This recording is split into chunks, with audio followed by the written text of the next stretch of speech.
I have a problem with my N52 powered BMW 130i, and the problem is an official recall in North America. It is not, however, an official recall here in the UK. What is the issue in question then? So if you have a look down here, you should be able to see that burnt out connector down there. So that connects onto the CCV or PCV heater, and it has quite literally melted away. Now basically what happens is this gets quite hot and it should blow a fuse. However, the fuse that controls this CCV heater is, I believe, a 20 or 30 amp fuse. So it's too big of a fuse really. It needs to be swapped out for a smaller 7.5 amp fuse for it to blow when this gets too hot. So because the fuse doesn't blow, it continues to get hot, and like I said, quite literally melts the plug.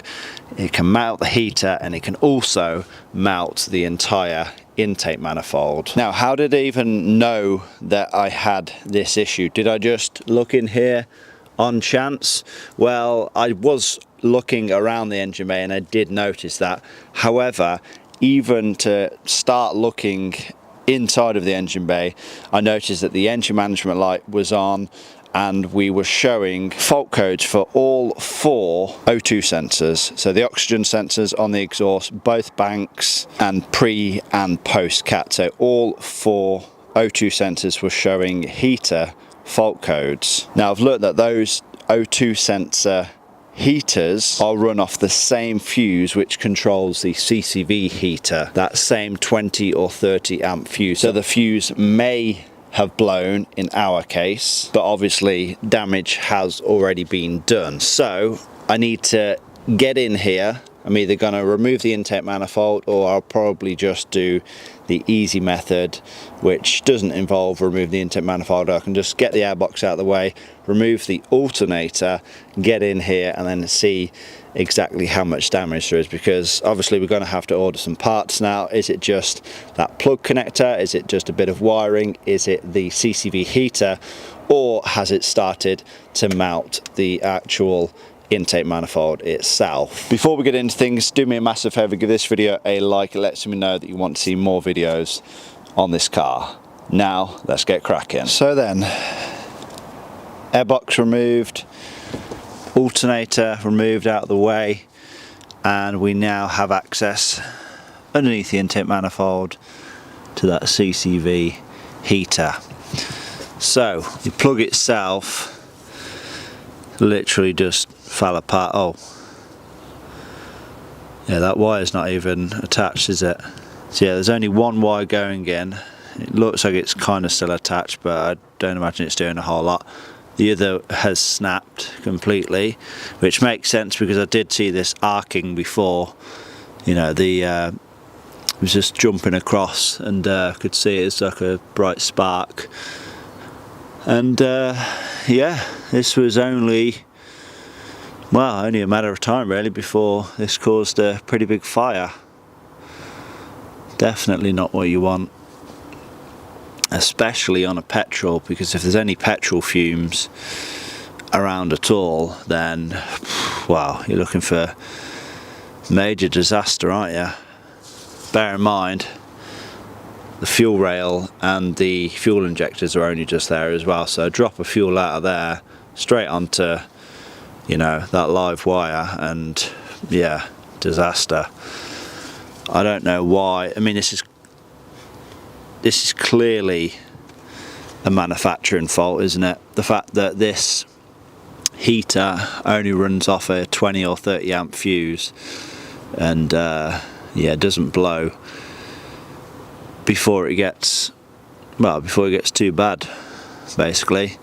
But yeah, obviously we need new wiring, at least a new plug. Looks like the heater's pretty messed up. I need to see if the intake manifold is melted.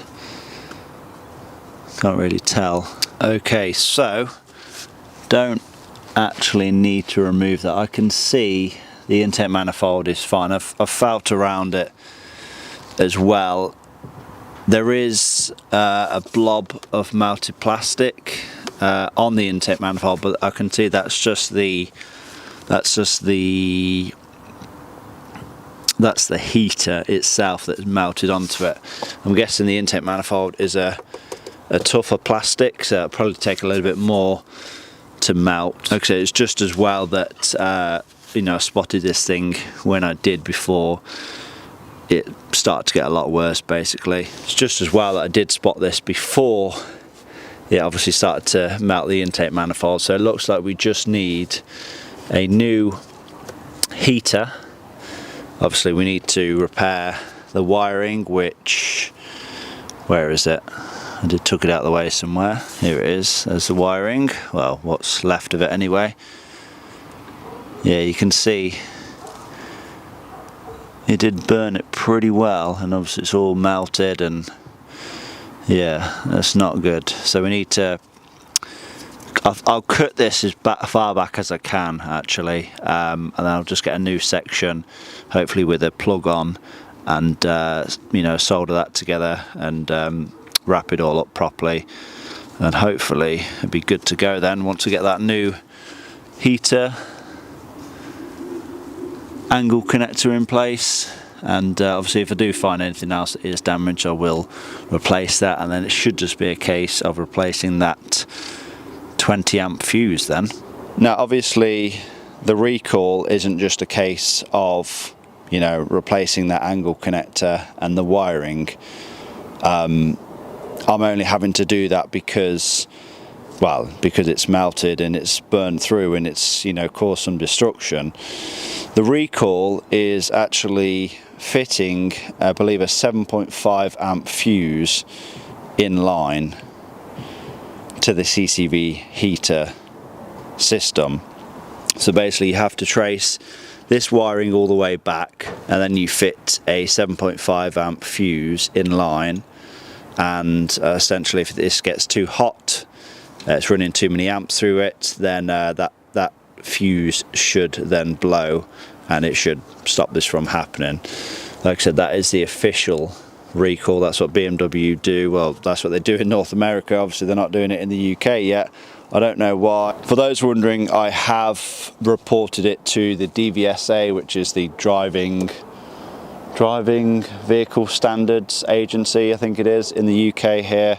Basically those are the ones that issue recalls in the UK. So I don't know, I guess not enough people have, you know, called them up on this issue, or maybe they haven't noticed, you know, any burned cars from this problem. But yeah, I don't know why it's not a recall at this point. These cars are, what, 15 years old now. It should have been picked up at this point. This is quite a low mileage one as well, and it's happened. So yeah, BMW, sort your act out, push DVSA to get it enforced as a recall, and yeah, save more people's cars. Right then, so we now know exactly what we need. I'm going to at least get the CCV heater angle connector, probably try and get an updated part if I can, if there is a revised part for it. I need to get a section of the wiring, the plug that goes on the wiring, and yeah, like I said, I'll try and get a decent amount of wiring if I can, just so we can take it far back beyond the damaged section, and then we'll wire it all up, get the new heater plugged in, and we should be good to go. Oh, along with the fuse, of course. Now if you want to check this out on your car, maybe you want to know how you can even access under your intake manifold, how you remove the alternator. Very, very easy. Just check out one of the videos on my channel, how to remove a disc valve, which is that one there, and this one on the inside here. How to remove one of them without removing your intake manifold. It shows you exactly step by step how to do it. Get the alternator out of the way and you can scoot yourself on underneath there. It's a lot more hassle trying to remove the intake manifold on one of these if you don't need to. But anyway, I am going to wrap this one up. Hopefully it all has been helpful. Hopefully if you have one of these engines, you will check this on your car and hopefully prevent a future fire. If you have this issue, get onto BMW. You know, if you are here in the UK, if you're in the North America, then obviously get your recall done if it hasn't already been done so. In the UK, get onto DVSA, report the issue, and hopefully we can get this an official recall here in the UK. But yeah, that's it for this one, guys. Hopefully you all have enjoyed it. Give it a like, leave a comment down below, subscribe if you have not already done so, and I'll see you all in that next one.